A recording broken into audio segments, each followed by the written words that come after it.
मैं बाहर हॉल में लेटा हुआ था और मुझे बहुत ठंड लग रही थी। तभी मेरी चाची मुझे देखकर कहने लगी, यहाँ बहुत ज्यादा ठंड है, अगर यहाँ लेटोगे तो बीमार हो जाओगे। तुम एक काम करो, तुम खुशी के कमरे में जाकर लेट जाओ। दरअसल हमारे घर में 2 ही कमरे थे और खुशी मेरी चाची की छोटी बहन थी, जो इस वक्त हमारे घर घूमने आई थी। चाची की ये बात सुनकर मैं बहुत खुश हो गया था। मैं चाची की बात मानकर खुशी के कमरे में जाकर लेट गया। खुशी गहरी नींद में थी। जैसे ही आधी रात हुई, मैंने उसके चादर पर हाथ फेरना शुरू कर दिया। मुझे ऐसा लगा जैसे कि वो जाग रही है, पर मुझे कुछ कह नहीं रही है और शायद वो भी यही चाहती है। उसके बाद मुझे और भी हिम्मत मिल गई थी और मैंने अपना हाथ।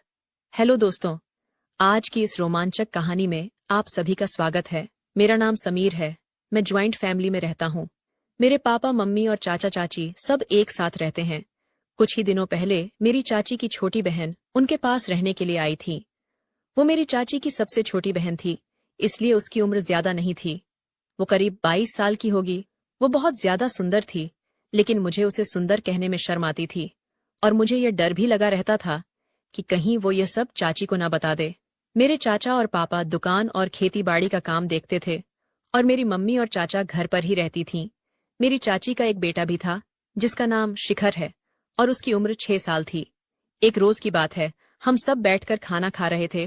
तभी चाची ने मुझे बताया कि शिखर का जन्मदिन आने वाला है और उस पार्टी में उन्होंने अपने मायके वालों को भी इनवाइट किया है। ये सुनकर मैं बहुत खुश हो गया था। मैंने चाची से पूछा, तो फिर कौन कौन आ रहा है? उन्होंने कहा, मम्मी पापा की तबीयत ठीक नहीं है, तो शायद वो दोनों नहीं आ पाएंगे, पर खुशी यहाँ आने के लिए बेकरार है। वो कह रही है, मेरे दीवाने इकलौते भांजे का जन्मदिन है, मैं तो जरूर आऊंगी। चाची बोली, जब वो बस स्टैंड पर आ जाएगी तो तुम उसको ले आना। मैंने उसे तुम्हारा नंबर दे दिया है, वो यहाँ पहुंचते ही तुम्हें फोन कर देगी। चाची की बात सुनकर मैं 7वें आसमान पर था। मैंने खुशी को पहली बार चाचा जी की शादी में देखा था और जिस दिन मैंने उसे देखा था, उसी दिन मैं अपना दिल हार गया था। खुशी उस वक्त एक भोली भाली सी लड़की लगती थी और अब तो वो खूबसूरत और जवान महिला हो चुकी होगी। मैंने जल्दी से अपना खाना खत्म किया और अपने कमरे में चला आया।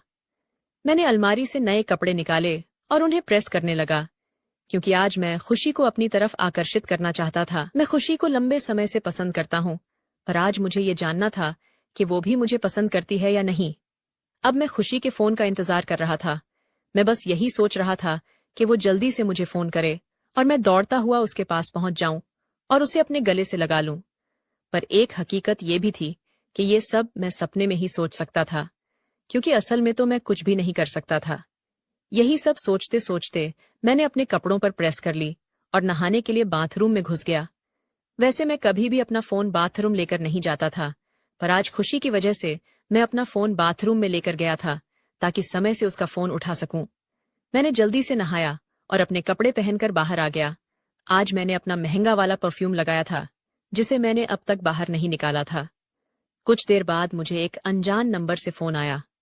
मैं समझ चुका था कि यह किसका नंबर है, क्योंकि इस वक्त खुशी के अलावा मुझे और कोई फोन नहीं कर सकता था। मैं जल्दी से फोन उठाया और मेरे कुछ बोलने से पहले ही सामने से एक मीठी सी आवाज आई, क्या आप समीर बोल रहे हो?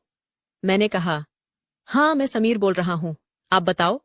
वो बोली, मैं बस स्टैंड पर आ गई हूँ, आप मुझे लेने आ जाओ। इतना सुनते ही न जाने मुझे क्या होने लगा था। मैंने कहा, आप बस 10 मिनट रुको, मैं अभी आता हूँ, और इतना कहकर मैंने फोन काट दिया। मैं जल्दी से अपनी गाड़ी की चाबी ली और खुशी को लेने के लिए निकल गया। हमारे घर से बस स्टैंड तक 20 मिनट का रास्ता था। मैं तेजी से बाइक भगाकर 20 मिनट का रास्ता 15 मिनट में ही कवर कर लिया था। जैसे ही मैं बस स्टैंड पहुंचा और मैंने खुशी को देखा तो मेरे होश ही उड़ गए। वो खिलखिलाती धूप में किसी परी की तरह लग रही थी। उसने ब्लैक कलर की एक ड्रेस पहन रखी थी और बाल खुले हुए थे। आसपास के सारे मर्दों की नजर उसी पर थी। उसकी लंबी हाइट, नीली आंखें, गोरा रंग और गदराया हुआ बदन हर मर्द के दिल को पिघला रही थी।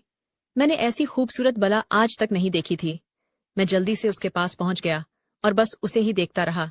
वो दूध से भी ज्यादा सफेद थी। मैंने उसके हाथों से उसका बैग ले लिया और उसे अपनी बाइक पर बैठा लिया। आसपास के सारे लोग मुझे ही देख रहे थे, क्योंकि वो खूबसूरत बला अब मेरे साथ जा रही थी। मैंने उसका सारा सामान आगे रख लिया था और खुद थोड़ा पीछे होकर बैठ गया था।